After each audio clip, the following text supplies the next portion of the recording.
Hey folks, Troy Dooley here with MLM Help Desk and the Network Marketing Advocates. Hope you're having a great day.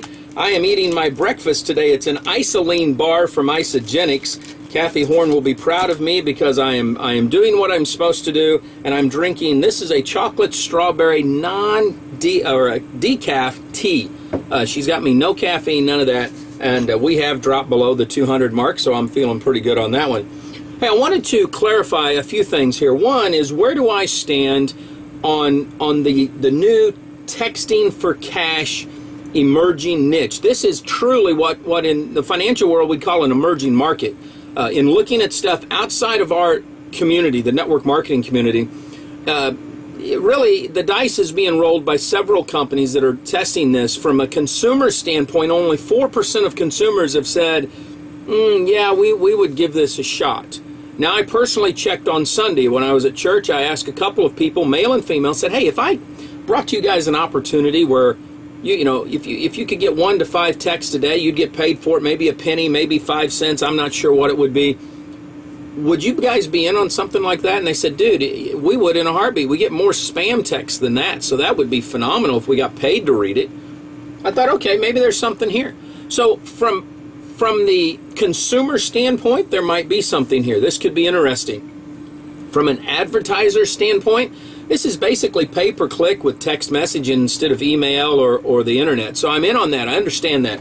Where I'm confused, and my attorney, Kevin Thompson, who is also the attorney for one of the emerging companies in this niche, he's trying to explain it as we go along for me to better understand, because I'm a little bit perplexed on the network marketing side of this, but I can see that there's movement everywhere. So if you're going to go into this, if you're going to be one of these distributors that loves the risky factors of startups, and these are all startup companies, then you're in for a ride of your life. But I do want you to understand, it doesn't matter what company you decide to join. There are going to be hiccups along the way. This is a new niche, totally new, whole new industry that we're looking at here. So at least be patient with those that you join. I mean, I'm going to tell you that.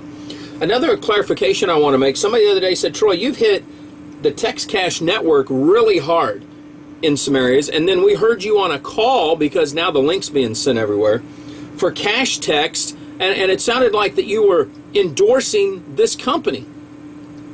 And I got to thinking about that, and I would think the same thing you guys are. Boy, he's trashing one company and endorsing the other. And the reality of it is, I would say that would be true. If you look at what I have said about the Text Cash Network, if you'll see what's been written out there by Oz over at Behind MLM, by Patrick Preddy, and you see the red flags with that company.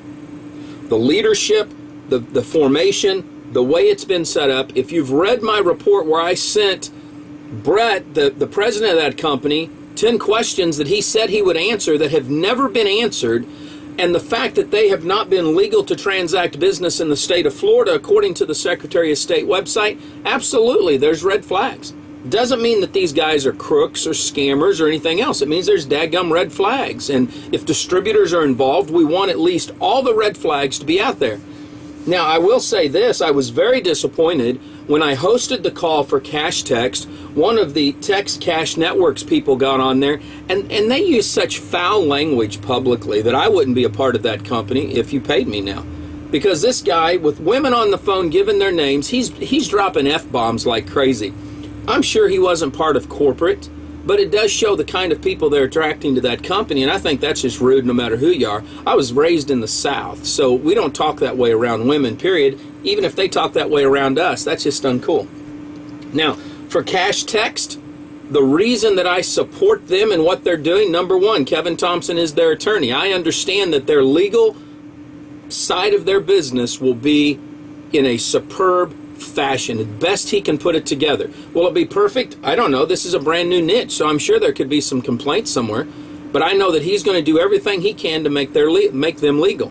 The CEO of that company, John Benham, has been a personal friend of mine for almost 2 decades. He knows intimate details about my family. He's been there with me when my oldest son has gone to prison. So yes, there's a long-term relationship. The majority owner of this company, Atticus Kilo, him and I have been friends for over a decade. I have supported him. He was our top and fastest growing leg when I ran a company for Kevin Lehman called ProStep.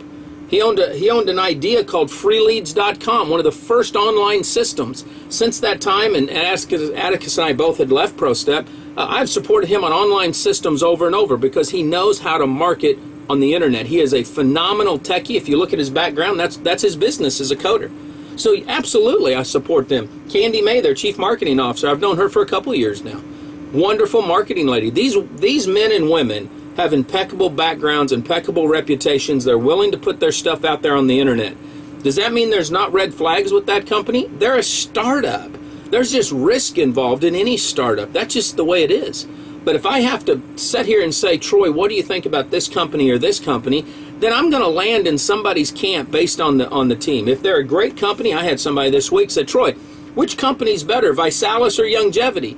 That isn't a better. Those are two different camps with two business philosophies. They're not even in the same niche. Visalis is in weight loss. Longevity's in cloud, in building a cloud community with several different brands and several different niches. So at least use critical thinking when you ask a question, folks. So I hope this clears this up. I am not affiliated with any company. I don't have an axe to grind with any company, but I am going to be watching both companies to make sure that the distributors are at least informed in what's going on. And if they're informed, they get to make the decisions. You guys get to decide, what company do I want? Do I want to be in this niche? Do I want to try this? This is going to be risky. I'll tell you this. If you're looking into this niche and you're with a primary company and you're having a successful run and you're happy, I'm not going to tell you not to join. I know everybody thinks multiple streams of income works, but I'm going to tell you this. If you think this is get rich quick, if you think this is just easy money and the lure of easy money attracts you and you think don't jump over here full bore because it won't work. There's a lot of stuff that's got to happen as these companies grow. Advertisers have got to come in. The databases have all got to be narrowed down a little bit tighter for the advertisers actually to see value and a return on their investment. So pay attention, watch what's going on, but that clears things up. Have a phenomenal holiday season, and we'll see you at the first of the year. Live life like it's an epic adventure. I'll see you at the top.